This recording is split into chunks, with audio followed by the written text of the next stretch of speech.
The Oklahoma Sooners have a roller coaster of things happening between losing the bowl game and now losing our defensive coordinator and Zac Alley, and kind of looking forward into the future. It seems like there's a lot of things going south. We're going to talk about it all here on the Sooner Spotlight.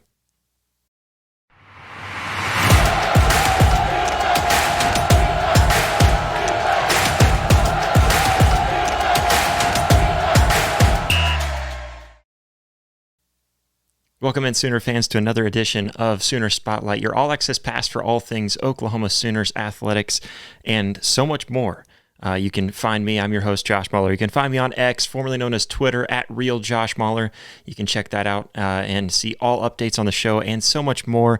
And, of course, want to kind of throw this out there. We're trying to build a community with this show and connect more with you guys as the listeners, as the viewers, the guys, the guys and girls that are kind of driving this machine and keeping us going.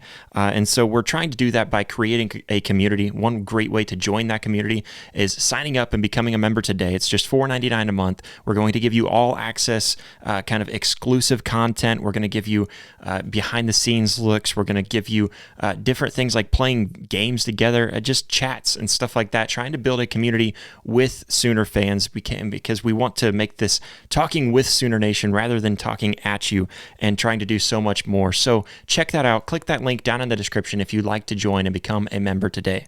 But let's go ahead and get to it because, there's all kinds of big-time news happening around Oklahoma Sooners football, and it seems like the news just is never ending between the transfer portal, between, the loss after loss, between, injuries that have happened all season long, and now we're getting to the end. Of course, we lose the bowl game, and, now leading to a second losing season within the 3 seasons that we've had Brent Venables as a head coach. And of course, we can kind of write that first season off and say he was handed a bad program. The second season, he turns around, has a 10-win season.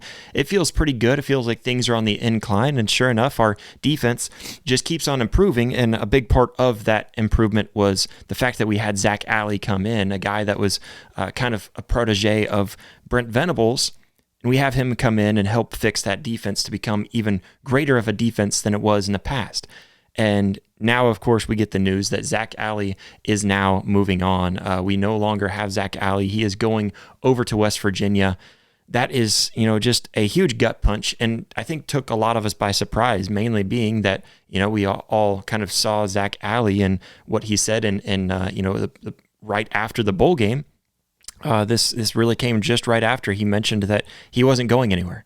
And so very much surprising, kind of a shock. And starting off with the big bowl game loss, let's back up just a little bit before we talk more about Zac Alley losing, because with this loss, it was not really a big loss. When you think of it, it's not really a bowl game that any of us are really excited about. It's not like, does 6-6 turning into 6-7 really feel that much different than turning into 7-6? No, but at least we can end it on a winning note. That's one thing that we can look at. Hey, at least we ended this thing on a good note, that we won our bowl game rather than losing and now turning this into a losing season, because now, like I said, it's the second losing season in just 3 seasons under Brent Venables. These 3 years under Brent Venables, it's more losing seasons than from 1999 all the way up to 2022 when Brent Venables took over. So through the Bob Stoops era, all through that, 18 years of coaching, through the other 5 years of Lincoln Riley coaching, and we only had 1 losing season in all of those seasons, from 1999 through 2022. And now in the last 3 seasons, we've had 3 losing seasons. And of course, like I said, we can write a lot of it off. Looking back to the first season, not too much to really complain about there. We get a little bit better. We look like we've got a stout defense. And with Zac Alley coming in, of course, him leaving now, but with him coming in, this defense looked even better. And, now, man, it just feels like the coaching decisions from Brent Venables have been the things that I think a lot of fans are looking at the most. It doesn't really feel too great. I was optimistic and hopeful about the Seth Luttrell hire, but I never understood it from the get-go. I was very hopeful for him. I hoped that it would work out with him. It didn't, and it showed to be one of the worst moves that a head coach could ever make. And, that was one thing that I think a lot of Sooner fans looked at. Hey, that this sucked. And, of course, having to fire him mid-season, that was atrocious. Oklahoma fans now, we know that we can look forward, and we can look forward to next season and hope that we have a better offense in 2025 as Ben Arbuckle is the new offensive coordinator and John Mateer, the new quarterback, and other additions in the in the transfer portal and new additions to that offense. We really hope that we could be a lot better. And not only that, we really hope we can be a lot healthier. We really hope that this is something that we can turn around from this season and turn into a healthy season where we've got full strength and we're able to go in there and win some games with a competent offense. But of course, the defense now, we haven't lost a whole lot of production defensively. Of course, now we lost Lewis Carter. That was some news that came here just in the last 24 hours. So that was definitely another gut punch, but not a total shock. He was about to hit the transfer portal last season. I don't think Zac Alley had too much to do with that. That's just my opinion, not from Lewis Carter himself. So maybe that did have something maybe that pushed him over the top. I don't know. And maybe Zac Alley coming in is what kept him around.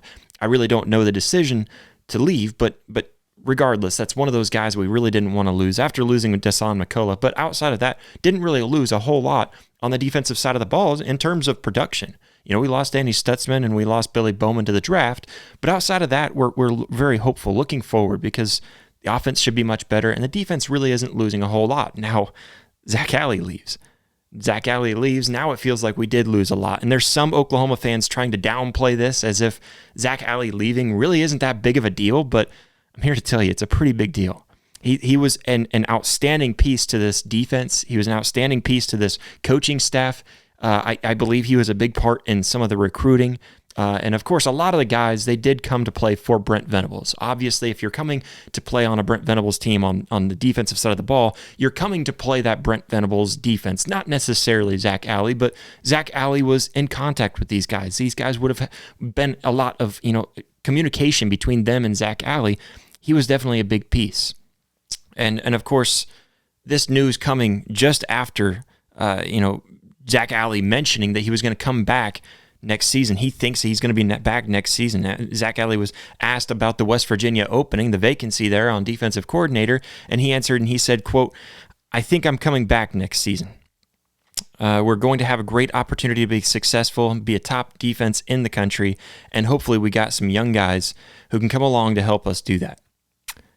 That's what Zac Alley said himself. Now, it sounds very similar to something that we've heard in the past with a head coach who said, "I'm not going anywhere. I know I've got offers to LSU, but I'm not going to LSU. Are you kidding me? I'm not going anywhere." And then sure enough, in the midnight hour, takes off and leaves. Now it's coming out that many players even seem like they are pretty blindsided by some of this news as well, based on some of their reactions on social media. If you've seen any of that, you know what I'm talking about. Maybe not necessarily shocked, but a little bit kind of like blindsided at the very least. I feel like that has to be the emotion going through some of these players' minds. And many players, when they hear this news from social media, that's got to be a hurtful way to find out. You would hope that you would find it out from your coach first, and that's kind of similar to what we saw with Lincoln Riley leaving. So, Zac Alley leaving, it definitely hurts. And on top of that, and talking about the players and their morale and how this goes, some sources were even saying that Zac Alley met with some of the players individually and told them straight to their face that he wasn't going anywhere. Of course, he told that to the cameras, so I don't know why I shouldn't believe that.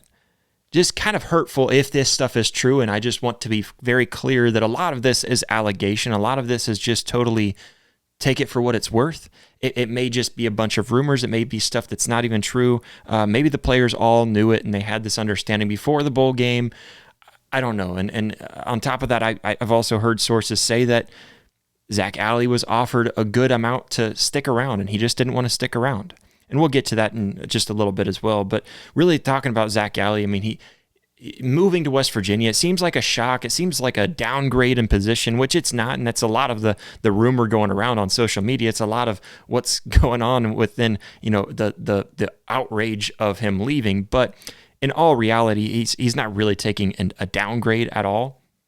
And, with Zac Alley, he worked with Rich Rodriguez, the current West Virginia head coach. He worked with him at Jacksonville State prior to coming to Oklahoma, so we have to recognize the relationship there. And some speculate, again, that he's leaving for West Virginia because he lost trust in Brent Venables, and that must be why he's leaving, that he's taking a lesser position because of that. And that rumor really doesn't make so much sense given all the relationship and all the history that Brent Venables and Zac Alley have together.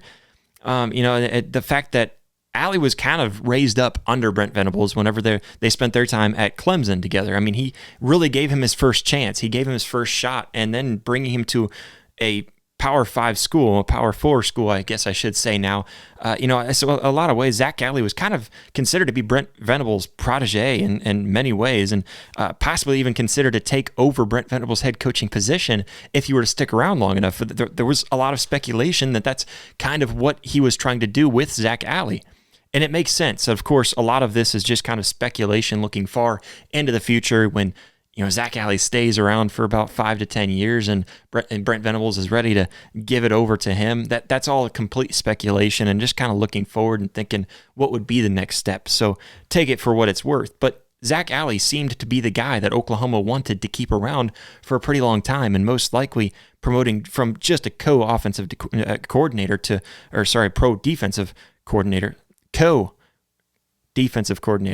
So I don't know why I can't say that correctly right now. But anyways, Zac Alley, I mean, I don't think he was, losing any kind of faith in Brent Venables. I don't think he lost faith in Oklahoma, anything like that. And I'm sure he would tell you the same. Of course, we haven't heard anything from him as I'm recording this right now, but really wouldn't take too much, out of that rumor. In all reality, we have to recognize that Zac Alley, I mean, he was living under Brent Venables' shadow in his entire career under Brent Venables, whether he was at Clemson. It wasn't really much of a position there at Clemson. And then coming over to Oklahoma, he was always going to be under Brent Venables' shadow for the most part. And so, it's really always mentioned as Brent Venables' defense and what Brent Venables has done with this defense since taking the head coaching job at Oklahoma, rather than what Zac Alley did for this defense, what Zac Alley schemed, what he was able to do. And he did a lot of that.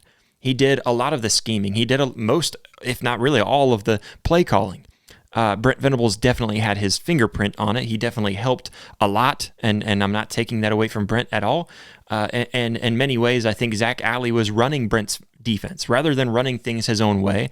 And you have to recognize that where West Virginia gives him this opportunity to run things completely his way, not having to go to Brent's schemes at all. He can do things completely just all on his own, his way. And thinking of Zac Alley, what he did, this is to the haters that are saying Zac Alley moving on, he's a traitor. We didn't need him anyways. It's not like we're losing anything when he moves on. I say you're totally wrong, because under Zac Alley, the Sooners defense was the strongest that it has been in several years. It's been since like mid to early 2000s since we've been this tough and this good, specifically in stats and rankings.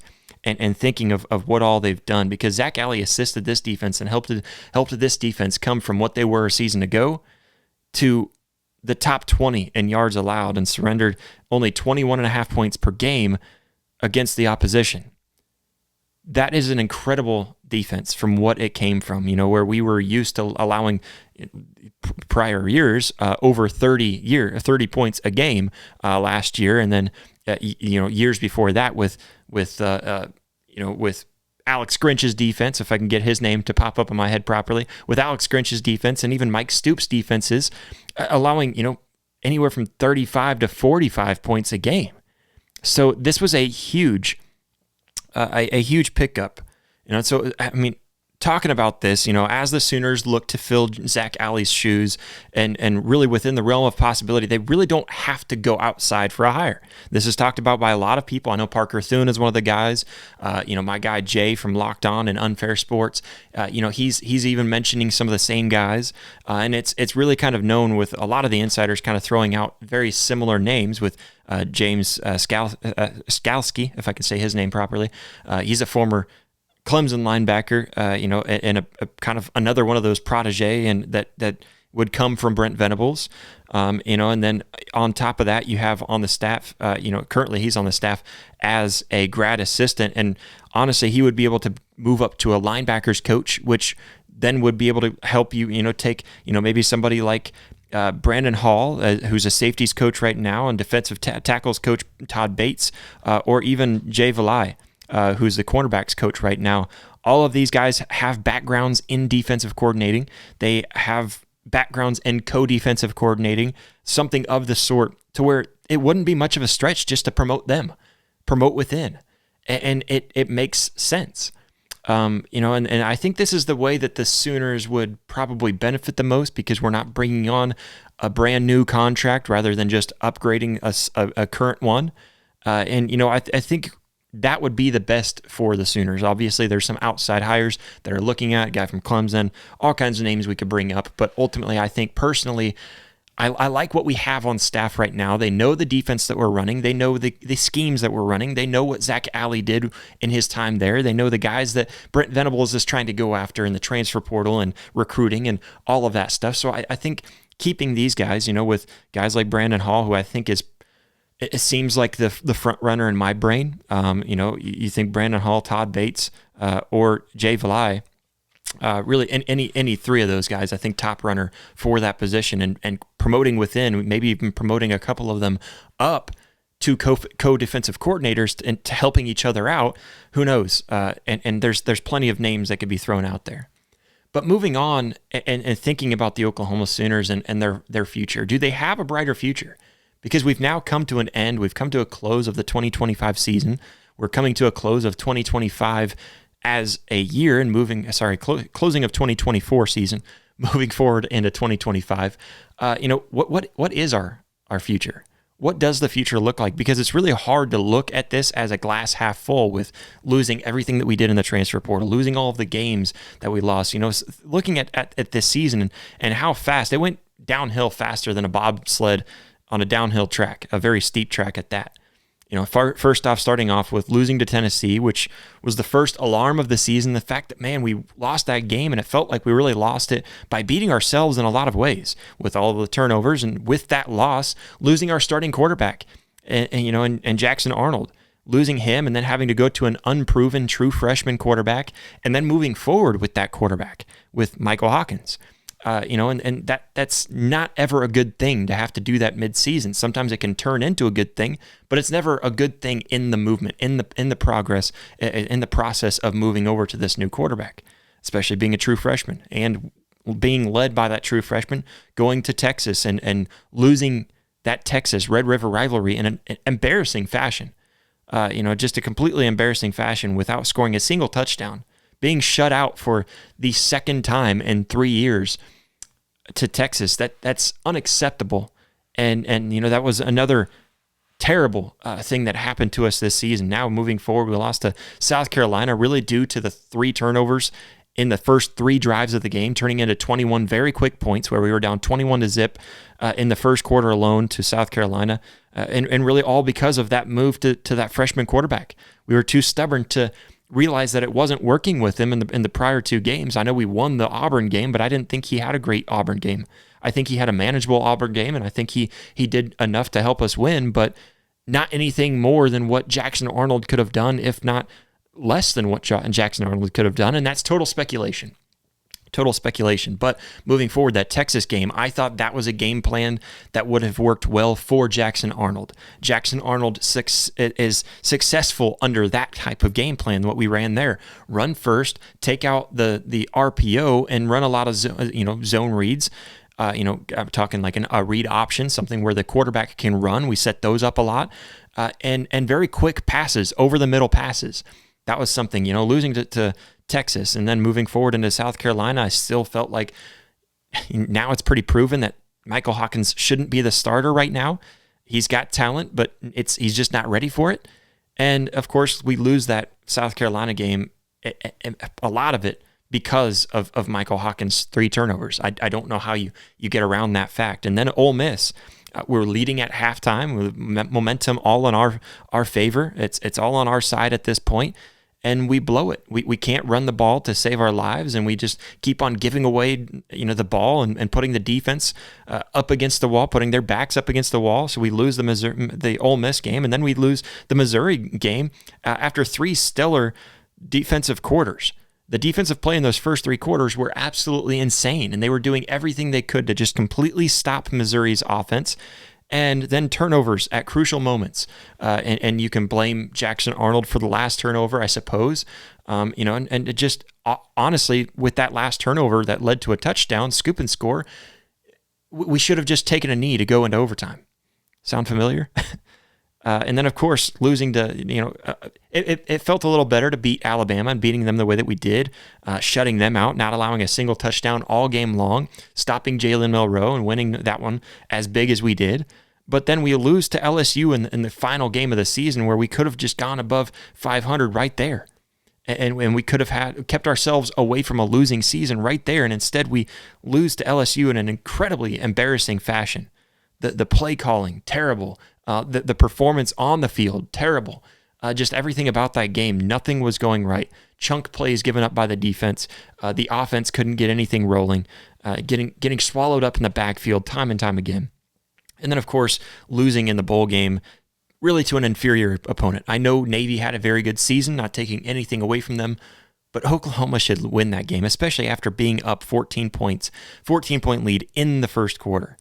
And then, of course, going on from the season and you look at the transfer portal, it's got some additions that really don't seem very exciting for Oklahoma fans. Most recently, we've got a tight end from Pittsburgh State, Carson Kent from Kennesaw State, who was a former walk-on at Kennesaw State. Wide receiver Keontae Lewis from Southern Illinois, wide receiver Giovanni Gibbs from Arkansas Pine Bluff. These are just names that don't sound exciting because the fans look at it and we don't see anything promising out of these guys unless you really look at the tape and try to piece something together there. The names don't sound exciting because they're not from a Power Four team, and I can understand that from a fan's perspective. That you look at these guys. And it feels like Oklahoma's just taking that Moneyball approach rather than trying to find a proven commodity going after diamonds in the rough. And it really feels like instead of taking sure talent that we know from big-time programs and they've gone against the opponents that we've gone against, we're going after kind of these smaller names. And a lot of that seems like maybe they can save an NIL money by taking these guys in. Maybe they're trying to get some guys that fit a certain criteria, a certain mindset, if you will. And the point is, with that Moneyball perspective, this is something that as fans, we're told we just have to trust the process. We have to wait and see. We really don't know how good all of this is going to work out until next season.